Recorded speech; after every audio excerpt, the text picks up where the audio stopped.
जी नमस्ते, कैसे हैं आप सब। तो आज मैं फिर से आ गई हूँ आप लोगों के पास एक न्यू ट्रेंडिंग केक डिज़ाइन लेकर। आप केक का हाइट देख सकते हैं, केक का लुक देख सकते हैं, ये कितना ब्यूटीफुल लग रहा है आप वो भी देख सकते हैं। तो आप केक देखकर ही आज मेरे चैनल पर आए हैं, जिन्होंने सब्सक्राइब किया है वो भी और जिन्होंने सब्सक्राइब नहीं किया है वो भी। तो वीडियो को देखने के लिए बहुत बहुत धन्यवाद, मैं पहले से ही आप लोगों के लिए कर देती हूँ। तो इतने बड़े केक का ऑर्डर हम होम बेकर्स के लिए शायद एक सपना जैसा ही होता है, क्योंकि जनरली लोग बड़े बड़े बेकर्स के पास इसे ऑर्डर देना पसंद करते हैं ताकि कोई गलती ना हो। लोग सोचते हैं कि होम बेकर्स जो होते हैं वो कुछ ना कुछ तो गड़बड़ करेंगे ही, लेकिन उन लोगों को ये पता नहीं होता है कि हम होम बेकर्स के पास में जो ये ऑर्डर आते हैं उस ऑर्डर को पूरा करने के लिए हम अपना जी जान तक लगा देते हैं और बहुत मेहनत से हम इसे बनाते हैं। तो आज मुझे इस केक को बनाने में क्या क्या सावधानियां बरतनी पड़ी और क्या क्या परेशानियां का सामना भी मुझे करना पड़ा, तो आज ये सारे एक्सपीरियंस मैं आपके साथ में शेयर करूंगी जो मैंने अनुभव किया इसे बनाते समय, कि क्या क्या आप कर सकते हैं और क्या क्या आपको नहीं करना चाहिए और किन किन चीज़ों का बातों का ध्यान आपको पहले से ही रख लेना चाहिए इन बड़े केक के ऑर्डर्स के लिए। तो यहाँ पर मैंने केक टिन इस तरीके का 8 इंच का, 7 इंच का और 6 इंच का मैंने लिया है। जनरली मुझे 2-2 इंच के गैप में इस केक को लेना चाहिए था केक टिन, लेकिन मैंने यहाँ पर बहुत ज़्यादा डिस्टेंस नहीं रखा है, आप देख सकते हैं, क्योंकि कस्टमर ने मुझे जो डिज़ाइन भेजी थी उसमें भी सेम इसी तरीके का था और मुझे वही डिज़ाइन कॉपी करके देखना था, क्योंकि ये उनकी बहुत ही ज़्यादा फरमाइश थी, ये कस्टमाइज़ केक था कि उन्हें ये वाला ही डिज़ाइन चाहिए। तो यहाँ पर मैंने आज मेज़रमेंट करके कुछ भी नहीं लिया है। उन्होंने कहा था केवल उन्हें केक बहुत ही अच्छा चाहिए, ना तो उन्हें पैसे की दिक्कत है और ना ही उन्हें मेज़रमेंट से कोई मतलब है, बस उन्होंने जैसा डिज़ाइन भेजा है वो उन्हें चाहिए ही चाहिए। तो इस तरीके का मैंने स्पंज बेक कर लिया। हालांकि मुझे सबसे नीचे वाला 12 इंच का बेस रखना चाहिए था। तो परेशानी ये थी फ्रेंड्स कि बाहर बहुत ज़्यादा बारिश हो रही है और करीब 2-3 दिन से लगातार बारिश हो रही है। 12 इंच का केक टिन तो मेरे पास नहीं था, तो इसलिए मैंने सोचा कि मैं 8 इंच से ही शुरू करूँगी इसे बनाना। तो हालांकि बाकी जो थिकनेस है मैं क्रीम से एडजस्ट कर लूँगी। तो क्योंकि मैं बाहर नहीं जा पा रही थी इसलिए मैं केक टिन भी ख़रीद कर नहीं ला पा रही थी, तो इसीलिए आज मैंने इसे 8 इंच के केक में ही केक टिन में इसे बेक कर लिया है। तो ये सारा केक जो है मैंने आज कढ़ाई में ही बेक किया है, मैंने ओटीजी में इसे बेक नहीं किया।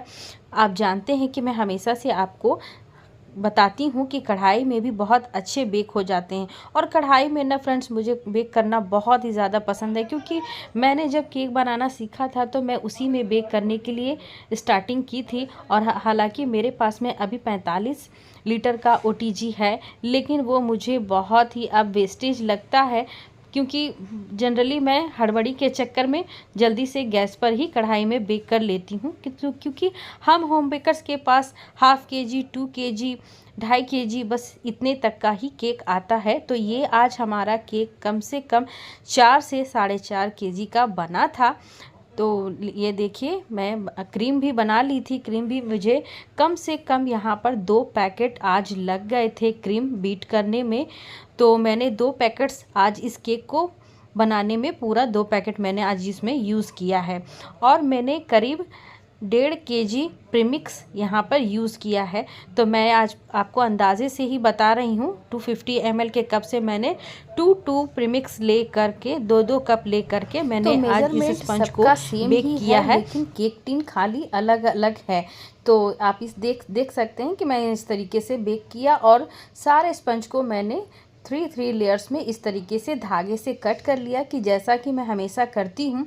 तो मैं आज आपको केवल एक ही स्पंज दिखाऊंगी कि मैं इसकी आइसिंग किस तरीके से कर रही हूँ, ताकि आपका और मेरा दोनों का ही समय बर्बाद ना हो। हालांकि मैं ये केक पूरा अपना घर का काम ख़त्म करके करीब 10 बजे मैंने इसे बनाना स्टार्ट किया था, और ये 1 से 1.5 घंटे में ही सारे स्पंज रेडी हो गए थे। क्योंकि जब हम वीडियो बनाते हैं फ्रेंड्स तो बहुत सारा समय लग जाता है, जो काम हम कम से कम 10 मिनट या 20 मिनट में कर सकते हैं, उसके लिए घंटों लग जाते हैं एक वीडियो को बनाने में।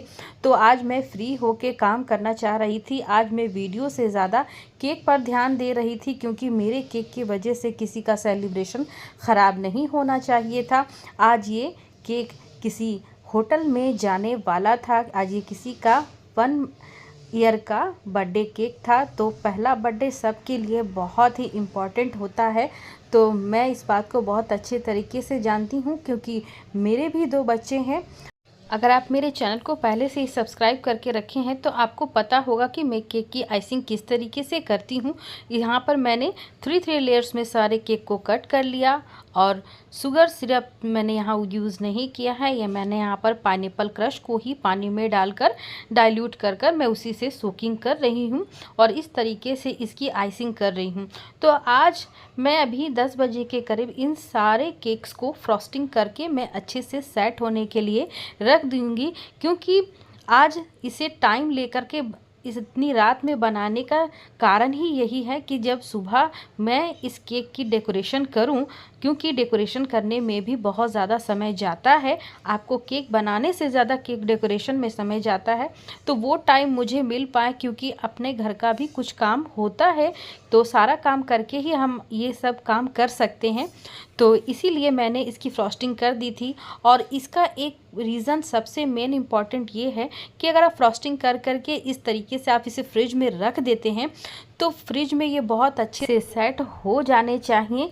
क्योंकि आज ये केक 3 लेयर्स का है, और 4th लेयर में हमारा केवल केक का डेकोरेशन जो कि एक क्राउन है वो हम रखने वाले हैं। तो हमारा जो केक है बहुत अच्छे तरीके से सेट होना चाहिए, क्योंकि अगर ये केक सेट अच्छे से नहीं होगा फ्रेंड्स, कम से कम 8 से 7 घंटे, तो क्या होगा ना, जब हम एक केक के ऊपर दूसरा केक रखेंगे तो वो केक बैठ जाएगा। तो आज हमारा केक ये बहुत केवल 3 लेयर्स में नहीं था केवल, और वेट वाला भी था, अच्छा खासा आज इसका वेट था।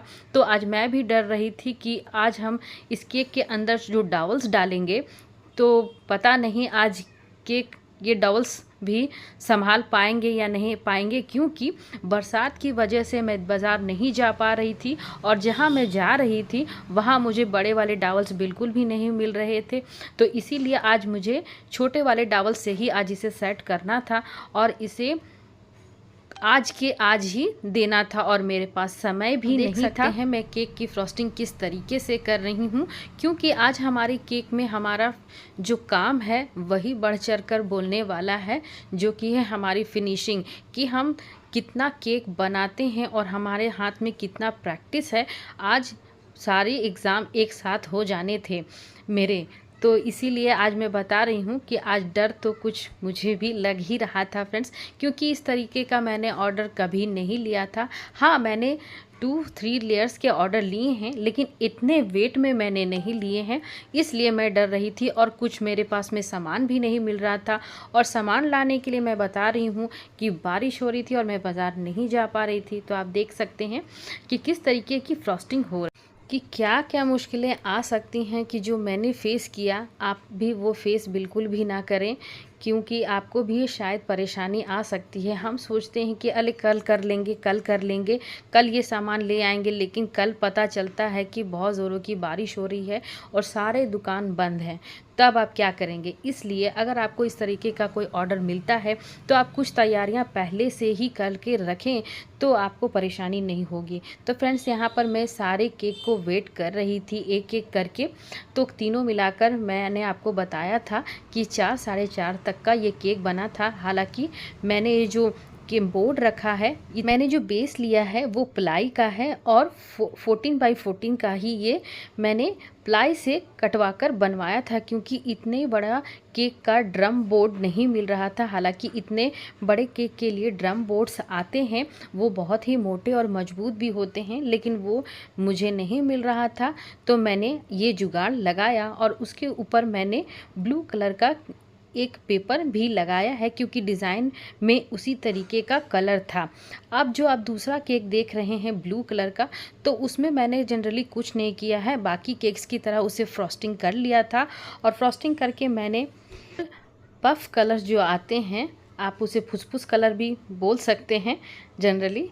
तो वो उसी का स्प्रे करके मैंने इस तरीके से इसे ब्लू बनाया है। हालांकि मुझे मेरा मनपसंद ब्लू कलर नहीं मिल रहा था, तो केवल ब्लू कलर की वजह से मुझे 2 दिन और लेट हो गए थे इसके सामान को एक जगह करने में। तो इसलिए मैं बार बार केक को देख रही थी और बार बार ये देख रही थी कि उसमें और कौन सा सामान लगना है। तो यहाँ पर आप देख सकते हैं मैंने 1 लिखा है। 1 मैंने यहाँ पर पेपर के डेकोरेशन से ही लिखा है, और साइड में आप जो डिज़ाइंस देख रहे हैं वो भी मैंने फ़ोटो वाले जो पेपर आते हैं A4 साइज़ के, उसी में मैंने प्रिंट आउट निकलवाए थे, क्योंकि केक में भी बिल्कुल इसी तरीके का डिज़ाइन बना हुआ था और इसके लिए भी मुझे बहुत ज़्यादा मेहनत करनी पड़ी। फ्रेंड्स, आपको लग रहा होगा कि ये केवल फ़ोटो ही तो था, लेकिन इस फ़ोटो को भी बारिश में निकलवाना बहुत ज़्यादा मुश्किल था। तो इस तरीके से मैंने फ़ोटो प्रिंट करवा लिया था और उसे कट करके मैं इस तरीके से लगा रही हूँ। तो अगर आप गोल्डन ब्रश से भी लेकर किसी भी गोल्डन कलर से आप इस तरीके से बनाएंगे तो ये लुक तो नहीं आने वाला था। तो फाइनली मैंने डिसीज़न किया कि मैं फ़ोटो प्रिंट से ही काम चलाऊंगी, क्योंकि कस्टमर को केवल केक का डिज़ाइन ही बहुत अच्छा चाहिए था और मुझे चाहिए था कि कस्टमर के पास में बढ़िया से बढ़िया केक भी जाए, और जो बाहर से लोग आए हैं वो केक तो कम खाएंगे, लेकिन उनकी वो डेकोरेशन ही देखकर समझ पाएंगे कि केक अच्छा था या बुरा। तो इस तरीके के फ्रेंड्स आप भी डेकोरेशंस लगाएं। अगर आपको कस्टमर इस तरीके का ऑर्डर देते हैं तो आप अपना पूरा एफर्ट लगाकर आप इसे बनाएं। तो आप देख सकते हैं कि हमने सामान तो बहुत कम यूज़ कर रहे हैं, लेकिन मेहनत बहुत ज़्यादा लग गई थी इसे बनाने में मुझे आज।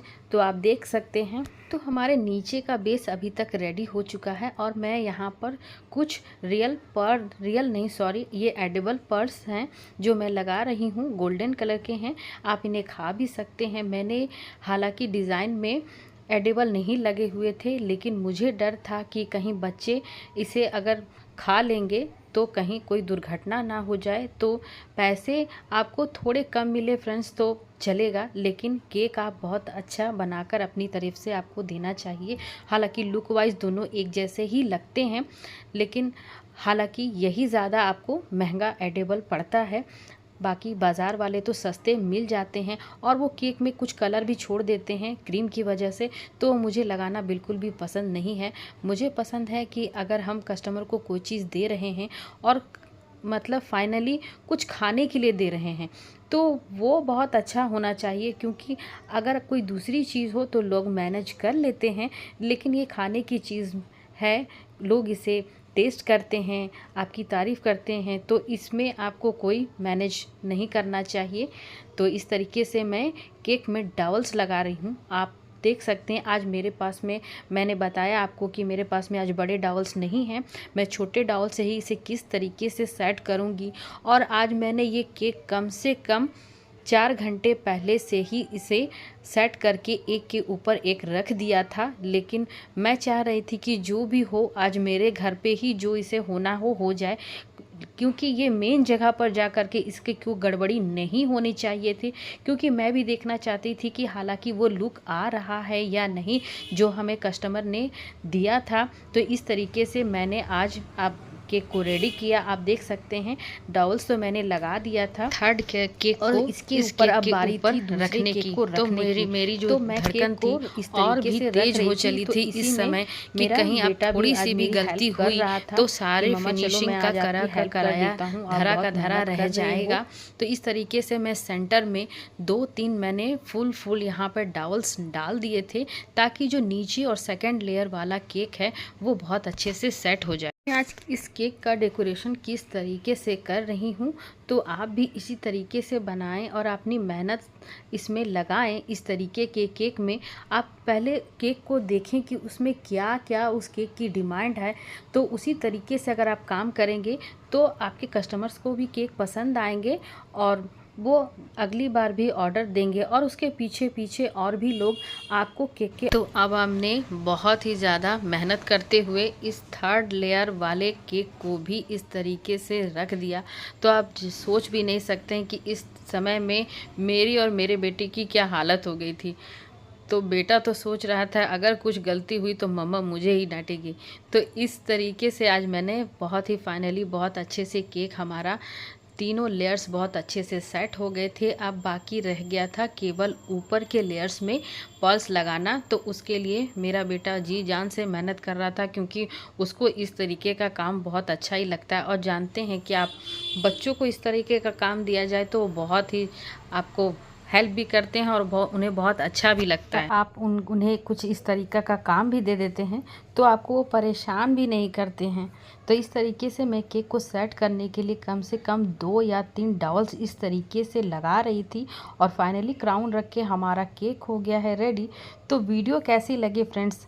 अगर चैनल पर पहली बार आएँ तो सब्सक्राइब ज़रूर से कर लीजिएगा और चैनल पर लाइक ज़रूर कर दीजिएगा फ्रेंड्स, और अपने फ्रेंड और फैमिली में शेयर ज़रूर से कर दीजिएगा। फाइनली हमने सारे पल्स इस तरीके से लगा दिए थे और डेकोरेशन कर लिया था। तो हमारा डेकोरेशन हो गया पूरा ख़त्म और हमने केक के ऊपर इस तरीके से क्राउन को सेट कर दिया और बोर्ड को भी इस तरीके से कुछ डेकोरेट कर दिया था। तो आज की ये केक की डिज़ाइन आपको कैसी लगी कमेंट बॉक्स में ज़रूर से कमेंट कीजिएगा फ्रेंड्स। और वीडियो को पूरा देखने के लिए thank you for watching this video.